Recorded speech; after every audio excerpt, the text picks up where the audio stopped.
మరో ISI sleeper cell పోలీసులు arrest చేశారు. భారతదేశంలో మారణ హోమాన్ని సృష్టించడానికి పాకిస్తాన్ ప్రేరేపిత ఉగ్రవాదులు పాకిస్తాన్ ఐఎస్ఐ స్లీపర్ సెల్స్ ని ఇప్పుడు యాక్టివేట్ చేస్తుంది. ఇప్పటికే మనకి వరుసగా స్లీపర్ సెల్స్ ప్రతిరోజు పట్టుబడుతూనే ఉన్నారు. ఇప్పటివరకు 9 మందిని అరెస్ట్ చేశారు పోలీసులు. తాజాగా ఉత్తరప్రదేశ్లోని రాంపూర్కు చెందిన ఐఎస్ఐ ఏజెంట్ షాజాద్ ను కూడా అరెస్ట్ చేశారు. మీరు మొదటి బాక్స్ లో చూస్తున్న ఈ వ్యక్తి ఐఎస్ఐ ఏజెంట్ గా పనిచేస్తున్నాడు. ఇతని పేరు షాజాద్. ఉత్తరప్రదేశ్లో ఒక వ్యాపారవేత్తగా చలామణి అవుతున్నాడు. ఉత్తరప్రదేశ్లో వ్యాపారం చేసుకుంటున్నట్టుగా నటిస్తున్నాడు. సరిహద్దుల్లోకి వెళ్ళి అక్కడి నుంచి ఐఎస్ఐ ఏజెంట్లకు సమాచారాన్ని చేరవేస్తూ ఉన్నాడు ఈ షాజాద్ను ఉత్తరప్రదేశ్ పోలీసులు అరెస్ట్ చేశారు. పాకిస్తాన్కి మన దేశ రహస్యాలను చేరవేస్తున్నాడు. భారతదేశంలో ఉంటూ మనగడ్డపై వ్యాపారాలు చేసుకుంటూ ఇక్కడ నుంచి సమాచారాన్ని లీక్ చేస్తున్నాడు. ఉత్తరప్రదేశ్కు చెందిన ఈ వ్యాపారవేత్తను గూఢచర్యం ఆరోపణలతో అరెస్ట్ చేశారు. టాస్క్ ఫోర్స్ ఎస్టీఎఫ్ ఈ విషయాన్ని స్పెషల్ టాస్క్ ఫోర్స్ ఈ విషయాన్ని తెలియజేస్తోంది. ఉత్తరప్రదేశ్లోని రాంపూర్కు చెందిన వ్యాపారవేత్త షాజిద్ పాకిస్తాన్ ఐఎస్ఐ తరపున సరిహద్దుల్లో అక్రమ రవాణా గూఢచర్యం చేస్తున్నాడు అంటానికి కొన్ని ఆధారాలు దొరకడంతో ఇతన్ని అరెస్ట్ చేశారు. ఐఎస్ఐతో సంబంధాలు కొనసాగిస్తూ జాతీయ భద్రతకు సంబంధించిన నేషనల్ సెక్యూరిటీకి సంబంధించిన సున్నితమైన సమాచారాన్ని పాకిస్తాన్కు చెబుతూ ఉన్నాడు, పాకిస్తాన్కు చేరవేస్తూ ఉన్నాడు. అతను చాలాసార్లు పాకిస్తాన్కు వెళ్ళొచ్చాడు అనే విషయాలు కూడా తెలుస్తున్నాయి. ఎవరైతే ఇప్పుడు రకరకాల కారణాల రీత్యా పాకిస్తాన్కి వెళ్ళొస్తూ ఉన్నారో, ఎక్కువసార్లు పాకిస్తాన్కి వెళ్ళొస్తూ ఉన్నారో వారి కదలికలపై భారత అధికారులు నిఘా పెట్టారు. పాకిస్తాన్కి పదే వెళ్ళొస్తున్న వారి కదలికలపై నిఘా పెట్టారు. కేవలం వాళ్ళు ఆ పేర్కొన్నటువంటి పని కారణంగానే వెళ్ళొస్తూ ఉన్నారా, నిజంగా వ్యాపార కారణాలతోనే వెళ్ళొస్తున్నారా, లేదంటే దేశ రహస్యాలను పాకిస్తాన్ ఐఎస్ఐ ఏజెంట్లకు చేరవేయడానికి దేశ ద్రోహానికి పాల్పడుతూ వెళ్ళొస్తున్నారనే విషయాలపై కూడా నిఘా పెట్టారు. నిజానికి ఏదైనా కారణం చేత రకరకాల కారణాలతో పాకిస్తాన్కి వెళ్ళొస్తున్న వాళ్ళు చాలామంది ఉంటారు. కానీ ఇలా కొంతమంది మాత్రం గుంటనక్కల పాత్ర పోషిస్తూ ఉంటారు. భారత సమాచారాన్ని, భద్రతాపరమైన సమాచారాన్ని, సున్నితమైన సమాచారాన్ని పాకిస్తాన్ ఐఎస్ఐ ఏజెంట్లకు చేరవేస్తున్నారు. ఇప్పటికే జ్యోతి మల్హోత్రా మన దేశంలో ఉంటూ ఒక బ్లాగ్స్ నడుపుకుని చూడండి ఒకసారి జ్యోతి మల్హోత్రాను ఆర్టీవీ స్క్రీన్ పైన. మన దేశంలో ఉంటూ హర్యానాలో ఉంటూ ఇక్కడ సోషల్ మీడియాలో కనబడుతూ ఇక్కడ ఫాలోవర్స్ని పెంచుకుంటూ మన సమాచారాన్ని పాకిస్తాన్ ఐఎస్ఐ ఏజెంట్లకు చేరవేస్తూ ఉంది. పలుసార్లు పాకిస్తాన్ వెళ్ళొచ్చింది. దేశవ్యాప్తంగా పలు ప్రాంతాలు తిరుగుతూ ఉంది. ఉగ్రదాడి జరగడానికి, పెహల్గామ్లో ఉగ్రదాడి జరగడానికి ఒక 3 నెలల ముందు పెహల్గామ్ కూడా వెళ్ళొచ్చింది. ఆమె ఇన్ఫ్లుయెన్సర్ ముసుగులో పాకిస్తాన్కు మన సమాచారాన్ని చేరవేస్తుంటే ఈ షాజాద్ అనే వ్యక్తి వ్యాపారవేత్త ముసుగులో మన సమాచారాన్ని పాకిస్తాన్కి చేరవేస్తున్నాడు. ఇప్పటికే మనం చూసాం రెహమాన్ సిరాజ్ ఇద్దరు కూడా విజయనగరంలో భారీ పేలుళ్లకు స్కెచ్ గీస్తూ మన భద్రతా బలగాలకు దొరికిపోయారు. పెద్ద ఎత్తున పేలుడు పదార్థాలు కొని అదే సమయంలో ఇదిగో వీళ్ళిద్దరూ ఇండోనేషియా పైన చూస్తున్న వ్యక్తి ఇండోనేషియా నుంచి గతంలో బాంబులు తయారు చేస్తూ భారతదేశం నుంచి ఇండోనేషియాకు పారిపోయి ఇప్పుడు మళ్ళీ తిరిగి వస్తున్నాడు. వాళ్ళు తిరిగి వస్తూ ముంబైలో పట్టుబడటం, ఇలా స్లీపర్ సెల్స్ తమ కార్యకలాపాలను యాక్టివ్ చేస్తూ ఉండటం, వరుసగా భద్రతా సిబ్బందికి పట్టుబడుతూ ఉండటం, ఇవన్నీ కూడా కొంత ఆందోళన కలిగిస్తున్నాయి. మరో వ్యక్తి ఇప్పుడు షాజాద్ భద్రతా బలగాలకు పట్టుబడ్డాడు. ఉత్తరప్రదేశ్లోని భద్రతా బలగాలు ఈ షాజాద్ను అదుపులోకి తీసుకున్నాయి. వ్యాపారం ముసుగులో మన కీలక సమాచారాన్ని పాకిస్తాన్కు చేరవేస్తున్నాడు. ఇప్పటి వరకు ఇలా అరెస్ట్ చేసిన వారి సంఖ్య 9కి చేరింది. మా ప్రతినిధి కృష్ణమోహన్ ఉన్నారు, ఇన్పుట్ ఎడిటర్ కృష్ణమోహన్ ఉన్నారు పూర్తి సమాచారం అందించడానికి. కృష్ణమోహన్, మనం ఇంతకుముందు మాట్లాడుకున్నాం ఎప్పుడైతే సిరాజ్ రెహమాన్ పట్టుబడ్డాడో, అలాగే ఉదయం కూడా జమ్మూ కాశ్మీర్లో ఒక వ్యక్తిని పోలీసులు అదుపులోకి తీసుకున్నారు. ఉగ్రవాదులకు సమాచారాన్ని అందిస్తున్నట్టు 2 వ్యక్తులను వాళ్ళ దగ్గర నుంచి గ్రెనేడ్లు స్వాధీనం చేసుకున్నారు, పిస్తోలు స్వాధీనం చేసుకున్నారు. నిన్న కూడా 2ని స్వాధీనం చేసుకున్నారు. మొన్న ముంబైలో 2 వ్యక్తులను పట్టుకున్నారు. ఇప్పుడు మరో ఐఎస్ఐ ఏజెంట్ని ఉత్తరప్రదేశ్లో పట్టుకున్నారు. ఈ దేశవ్యాప్తంగా కీలకమైన రాష్ట్రాల్లో ఇలా ఉగ్రవాదుల కదలికలు బయటకు వస్తున్నాయి, అరెస్టులు కూడా జరుగుతున్నాయి. సో దేనికి వీళ్ళందరూ ప్లాన్ చేస్తారనుకోవాలి, ఏం జరుగుతుంది అనుకోవాలి? కూడా మాట్లాడుకుంటుంది ఇదే అంశం మీద. బేసిక్ గా వరుసగా జరుగుతున్న, అంటే సీజ్ ఫైర్ తర్వాత జరుగుతున్న ఇంటర్నల్ స్లీపర్ సెల్స్ గురించి చాలా సీరియస్ గా ప్రభుత్వం దృష్టి పెట్టింది అనేది. ఇంటెలిజెన్స్ వ్యవస్థ కావచ్చు, లేకపోతే ఎన్ఐ కావచ్చు, ఇవన్నీ కూడా దీని మీద భారతదేశంలో ఎవరెవరు ఏ విధంగా ఉన్నారు, ఎక్కడెక్కడ మన సమాచారం బయటకు వెళ్తుంది అనే దాని మీద నిన్న మనం చూసుకుంటే ఒక యూట్యూబర్ ని అదుపులో తీసుకున్న పరిస్థితి మనం చూస్తున్నాం. అలాగే బాంబేలో ఒకరిని, అలాగే విజయనగరం ఒకరు, హైదరాబాద్ లో ఒకరిని అదుపులో తీసుకున్న పరిస్థితి. తాజాగా ఇప్పుడు యూపీలో రాంపూర్ లో ఒక ఐఎస్ఐ ఏజెంట్ షాజూద్ ని అరెస్ట్ చేసిన పరిస్థితి కూడా మనం చూస్తున్నాం. యూపీ ఏటీఎస్ పోలీసులు అతన్ని అదుపులో తీసుకున్నారు. అయితే వీళ్ళందరూ ఇది కేవలం ఈ ఒక్క రోజు 2 రోజులు జరుగుతున్న పరిస్థితి కాదు. కేవలం ఆపరేషన్ సింధూర్ మధ్యలో ఇదంతా జరుగుతుంది కాదు. వీళ్ళందరూ కూడా చాలా కాలంగా భారతదేశంలో ఉంటూ భారతదేశానికి సంబంధించిన హనీ ట్రాప్ లేకపోతే ఇంకో ట్రాప్ లోనో వాటి ద్వారా వీళ్ళందరూ కూడా పాకిస్తాన్ చెరలో ఉండి వాళ్ళకి సమాచారం అందిస్తూ వాళ్ళ మోచేతులు నీళ్లు తాగుతూ పనిచేస్తున్న టీం. అంటే మనం కానీ చూసుకుంటే వరుసగా ఈ వారం రోజుల్లోనే ఒకవైపు ఉగ్రవాదుల్ని హతం చేస్తున్నారు, కొంతమంది ఉగ్రవాదుల్ని పోలీసులు ఆర్మీ అరెస్ట్ చేస్తుంది. మరోవైపు ఈ స్లీపర్ సెల్స్ ని చాలా సీరియస్ గా ఎక్కడికక్కడ అదుపులో తీసుకుంటున్న నేపథ్యం చూస్తుంటే ఏదో భారతదేశంలో కుట్ర జరపాలి అనే పాకిస్తాన్ కుయుక్తులు ఇంకా చల్లారలేదు. వాళ్ళ కుయుక్తులు పెద్ద ఎత్తున జరగబోతుంది. ఏ సమయంలో ఏం జరుగుతుందా అనే ఒక చర్చ చాలా పెద్ద ఎత్తున జరుగుతుంది భారతదేశంలో.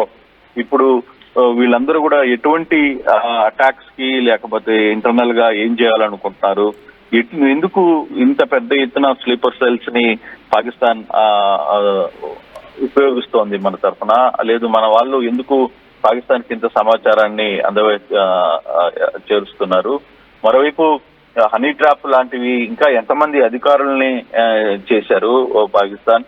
సో ఇవన్నీ కూడా చాలా సీరియస్ గా దృష్టిలో పెట్టాల్సిన పరిస్థితి అయితే ఉంది. ప్రభుత్వం కూడా వ్యవహారం మీద కొంత సీరియస్ గానే ఉన్నట్టుంది. అయితే లక్కీగా ఇవన్నీ ఇప్పుడు బయటపడుతున్నాయి. అంటే వీళ్ళు కేవలం ఈ 1 రోజు 2 రోజుల్లో వచ్చి కూర్చున్న వాళ్ళు కాదు. వీళ్ళంతా చాలా కాలంగా వ్యవస్థ నడుస్తోంది. ఎప్పటికప్పుడు ప్రభుత్వం దాని మీద కొంత సీరియస్ గానే వ్యవహరిస్తుంది.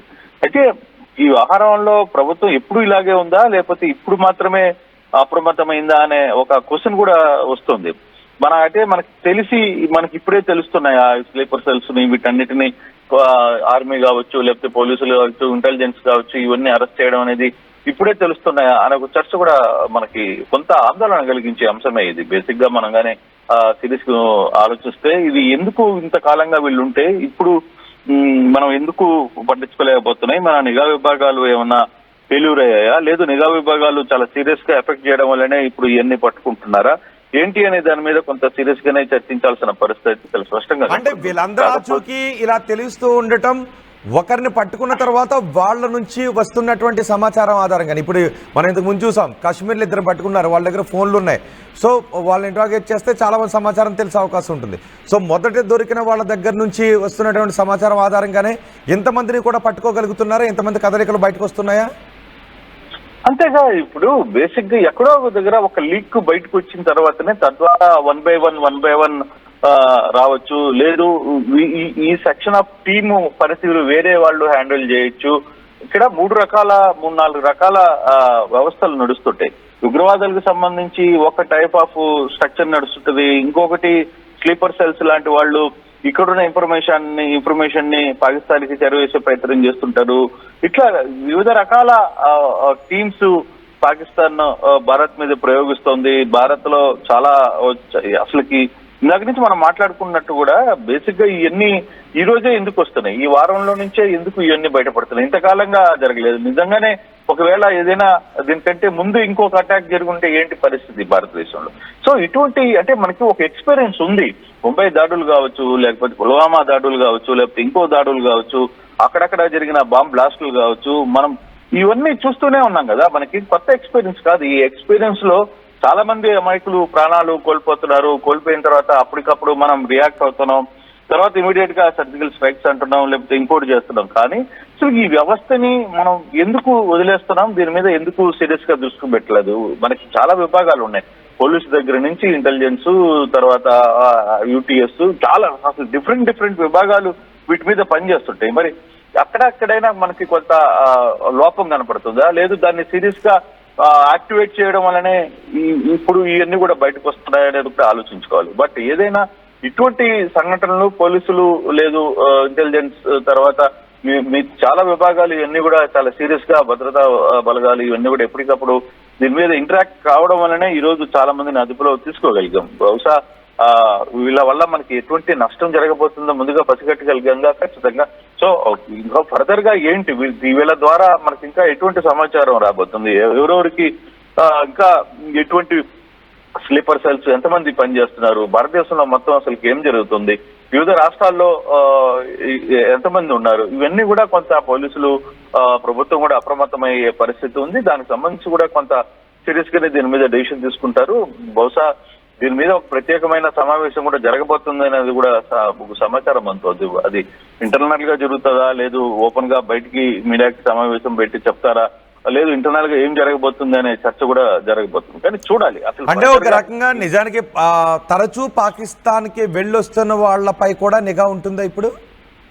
డెఫినెట్ గా ఉంటుందిగా. అసలు ఎన్నిసార్లు వెళ్తున్నాడు, ఎక్కడికి వెళ్తున్నాడు, ఏంటి అసలు, ఎందుకు పాకిస్తాన్ కి వెళ్లాల్సిన పరిస్థితి ఉంది, పాకిస్తాన్ నుంచి ఇండియాకి ఎవరు వస్తున్నారు, ఇండియా నుంచి పాకిస్తాన్ కి ఎవరు వెళ్తున్నారు, ఈ రాకపోకలు ఏంటి, వీటన్నిటి మీద కూడా కంపల్సరిగా నిఘా పెట్టే పరిస్థితి ఉంటుంది. ఆ దిశగా కూడా ముందుగా ఆలోచిస్తారు. డెఫినెట్ గా దీని మీద పూర్తి స్థాయి నిఘా జరగబోతుంది. ఇలా రాబోయే రోజుల్లో అసలు దీని వెనకాల ఏం జరుగుతుంది, ముందు ఏం జరుగుతుంది, వీటన్నిటికి సంబంధించి ఒక డేటాను అనలైజ్ చేస్తారు. దీనికంతా ఒక ప్రత్యేకమైన విభాగం పనిచేస్తూ ఉంటుంది. ఆ విభాగాలు ఏ విధంగా దీంట్లో యాక్టివేట్ అవుతాయి, దాన్ని ఏ విధంగా ముందుకు వెళ్తాయి, భారతదేశంలో ఉన్న పూర్తి వ్యవస్థ ఏ విధంగా పనిచేస్తుంది, ఇంటెలిజెన్స్ నుంచి కౌంటర్ ఇంటెలిజెన్స్ అని చాలా విభాగాలు ఉంటాయి. ఇవన్నీ ఎలా ఆపరేషన్ చేయబోతున్నారు, దానికి సంబంధించి ఎవరెవరి దగ్గర ఏమేమి సమాచారం ఉంది, ఇంకా ఇటువంటి స్లీపర్ సెల్స్ ఎంతమంది ఉన్నారు భారతదేశంలో, వాటన్నిటిని గుర్తించి పనిలో అయితే భారత్ సీరియస్ గా ఉంది. దాంట్లో ఏమి ఆప్షన్ లేదు. రైట్ కృష్ణమోహన్, భారతదేశంలో ఐఎస్ఐ స్లీపర్ సెల్స్ ఒక్కొక్కరు పట్టుబడుతూ ఉన్నారు మన పోలీసులకు. ఇప్పటివరకు దేశవ్యాప్తంగా 9 మందిని అరెస్ట్ చేశారు భద్రతా బలగాలు. తాజాగా ఉత్తరప్రదేశ్లోని రాంపూర్లో ఐఎస్ఐ ఏజెంట్ షాజాద్ను కూడా అదుపులోకి తీసుకున్నారు. షాజాద్ను అదుపులోకి తీసుకుని యూపీ ఏటీఎస్ పోలీసులు దేశ రహస్యాలను, భారత ఆర్మీకి సంబంధించిన సున్నిత సమాచారాన్ని ఐఎస్ఐకు చేరవేస్తూ ఉన్నాడు ఈ షాజాద్. పలుసార్లు పాకిస్తాన్కి వెళ్ళొస్తూ ఉన్నాడు. భారతదేశంలో వ్యాపారాలు చేసుకుంటూ పాకిస్తాన్ ఐఎస్ఐ ఏజెంట్లకు సమాచారాన్ని అందిస్తూ ఉన్నాడు. ఇప్పటికీ మనం చూస్తూ ఉన్నాం, మొన్న ముంబైలో 2 ఐసిస్ ఉగ్రవాదులు పట్టుబడ్డారు. ఆ తర్వాత నిన్న మన తెలుగు రాష్ట్రాల్లో రెహమాన్, సిరాజ్ 2 కూడా పట్టుబడ్డారు. ఆంధ్రప్రదేశ్లో ఒక పెద్ద మారణహోమానికి, విజయనగరంలో మారణహోమానికి స్కెచ్ చేశారు అంటూ కూడా వార్తలు వచ్చే, పెద్ద ఎత్తున పేలుడు పదార్థాలను కొనుగోలు చేశారు. రెహమాన్, సిరాజ్ 2 కూడా పట్టుకున్నారు. ఆ తర్వాత జ్యోతి మల్హోత్రా, మీరు ఆర్టీవీ స్క్రీన్ పైన చూస్తున్నారు. జ్యోతి మల్హోత్రా ఎప్పుడు నవ్వుతున్నట్టుగా కనిపించి ఫాలోవర్స్ని పెంచుకుంటూ దేశ రహస్యాలను ఐఎస్ఐకు చేరవేస్తున్న మహా కుతంత్రవాది. చూడండి ఒకసారి నవ్వుతూ ఎలా రీల్స్ చేస్తుందో. ఆమె రీల్స్కి పడిపోయి మరి ఫాలోవర్స్ పెరిగిపోతుంటుంటారు. సోషల్ మీడియాలో ఇలాంటి వాళ్లకు ఫాలోవర్స్ పెరిగిపోతుంటుంటారు, మళ్ళీ ఇలాంటి వాళ్లను తిడుతూ కూడా ఉంటుంటారు. అందచందాలను ఎరవేస్తూ ఫాలోవర్స్ని పెంచుకుంటూ పాకిస్తాన్కి మన సమాచారాన్ని చేరవేస్తోంది ఈ జ్యోతి మల్హోత్రా. వెనక ముందు ఆలోచించకుండా స్క్రీన్ పైన కంటికి అట్రాక్టివ్గా కనబడితే చాలు ఫాలో అయిపోయే వాళ్ళు మనకి చాలామంది ఉంటుంటారు. ఇప్పటికీ కూడా మనం చూస్తూ ఉంటాం. అదిగో ఆ మల్హోత్రా చూడండి ఒకసారి. జ్యోతి మల్హోత్రా హర్యానా అమ్మాయి ఐఎస్ఐ ఏజెంట్లతో సంబంధాలు పెట్టుకొని వాళ్ళతో కలిసి తిరుగుతూ ఇండోనేషియా కూడా ట్రిప్పులు వేసింది, పెహల్గాం వెళ్ళొచ్చింది, మన వందే భారత రైళ్లలో కూడా ప్రయాణించిందనే సమాచారం కూడా ఉంది. ఐఎస్ఐ ఎప్పుడు భారతదేశంలో ఎక్కడ పేలుళ్లకు పాల్పడదామని చూస్తూ ఉంటుంది, అలాంటి ఐఎస్ఐతో సంబంధాలు పెట్టుకుంటుంది. మనం పాకిస్తాన్ వాసి అనగానే ఆ పక్క నుంచే దూరంగా వెళ్ళిపోతాం. పాకిస్తాన్ వాసి అనగానే మనం పక్కన నిలబడటానికి కూడా మన మనసు అంగీకరించదు. అలాంటి పాకిస్తాన్ ఐఎస్ఐ ఏజెంట్లతో సంబంధాలు పెట్టుకునే వాళ్ళతో కలిసి తిరుగుతోంది ఈ జ్యోతి మల్హోత్రా. అలాంటి జ్యోతి మల్హోత్రాకు లక్షల్లో మన వాళ్ళు సబ్స్క్రైబర్స్ ఫాలోయింగ్ చేస్తుంటుంటారు. ఒక్కసారి నేను ఒక పిలుపునిస్తున్నాను, మీరు దాన్ని షేర్ చేయండి. ఆమె మొత్తం ఫాలోవర్స్ అయిపోతుందా, చేయగలుగుతారా, ఆ ఛాలెంజ్ని మీరు తీసుకోగలుగుతారా? ఈమెయితే ఇప్పట్లో బయటకు రాదు, కటకటాల వెనక్కి వెళ్తుంది. ఇప్పుడు ఆమె దేశ రహస్యాలను పాకిస్తాన్కి చేరవేస్తుంది. ఇక్కడ 2వ బాక్స్లో చూడండి, మన గడ్డపైన వ్యాపారాన్ని చేసుకుంటూ పాకిస్తాన్ని ఐఎస్ఐ ఏజెంట్లకు సమాచారాన్ని అందిస్తూ ఉన్నాడు. వాళ్ళు మన దేశంపై ఎప్పుడు మారణ హోమాన్ని సృష్టిద్దామా అని వాళ్ళు చూస్తూ ఉంటే ఇలాంటి వాళ్ళు మన దేశంలో వ్యాపారాలు చేసుకుని ఇప్పుడు పట్టుబడుతున్నారు ఒక్కొక్కరు. మనం ఎప్పుడైనా పోలు పెట్టినప్పుడు కూడా మనం చూస్తున్నాం 2 నుంచి 4% మంది పాకిస్తాన్కి సపోర్ట్ చేసే వాళ్ళు తెలుగు రాష్ట్రాల్లో కూడా కనబడుతూ. ఇప్పుడు మీరు చూస్తున్న వ్యక్తి ఉత్తరప్రదేశ్కు చెందిన వ్యక్తి, ఆమె హర్యానాకు సంబంధించిన మహిళ. ఈరోజు 2 ఐఎస్ఐ ఏజెంట్లను జమ్మూ కాశ్మీర్లో పట్టుకున్నారు. వాళ్ళ దగ్గర నుంచి హ్యాండ్ గ్రెనేడ్స్ని స్వాధీనం చేసుకున్నారు, పిస్తోలను స్వాధీనం చేసుకున్నారు. నిన్న తెలుగు రాష్ట్రాల్లో వీళ్ళెవరు, రెహమాన్ సిరాజ్ ఇద్దరిని కూడా పట్టుకున్నారు. ఇక్కడ జ్యోతి మల్హోత్రా, షాజిద్, రెహమాన్ సిరాజ్, అక్కడ జమ్మూ కాశ్మీర్లో 2 ఉగ్రవాదులు మొన్న ముంబై ఎయిర్పోర్ట్లో ఇండోనేషియా నుంచి భారతదేశానికి తిరిగి వస్తున్నటువంటి 2 ఉగ్రవాదులను పట్టుకున్నారు. అదే సమయంలో ఎయిర్పోర్ట్ని పేల్చేస్తామంటే ఒక బెదిరింపు లేక మనకి ఒక పోల్ పెట్టాము అంటే పాకిస్తాన్కి ఏదైనా జరిగింది అని ఒక పోల్ పెట్టాము అంటే పాకిస్తాన్కి జరిగిన నష్టం గురించి ఒక పోల్ పెట్టాము అంటే బాధపడిపోతూ పాకిస్తాన్ను సపోర్ట్ చేసే వాళ్ళు తెలుగు రాష్ట్రాల్లో కూడా 100 మంది మనకి కనబడుతుంటుంటారు. సో వీళ్ళందరూ కూడా పాకిస్తాన్కి సమాచారం చేరవేస్తారు. బహుశా వీళ్ళందరూ దొరుకుతూ ఉన్నారు కాబట్టి ఇంకా చాలామంది స్లీపర్ సెల్స్ దొరికే అవకాశం ఉంటుంది. వాళ్ళందరినీ కూడా మన భద్రతా బలగాలు ప్రాణాలతోనే పట్టుకొని కటకటాల వెనక్కి నెట్టి పాకిస్తాన్ కుయుక్తులను నిర్వీర్యించేసే అవకాశం కూడా ఉంటుంది. సో బయటకు వస్తున్నటువంటి ఈ స్లీపర్ సెల్స్ వివరాలు, అరెస్ట్ అవుతున్నటువంటి సంఖ్య పెరుగుతూ ఉండడం గురించి మీరేమనుకుంటున్నారు? మీ అభిప్రాయం కామెంట్ బాక్స్లో తెలియజేయండి.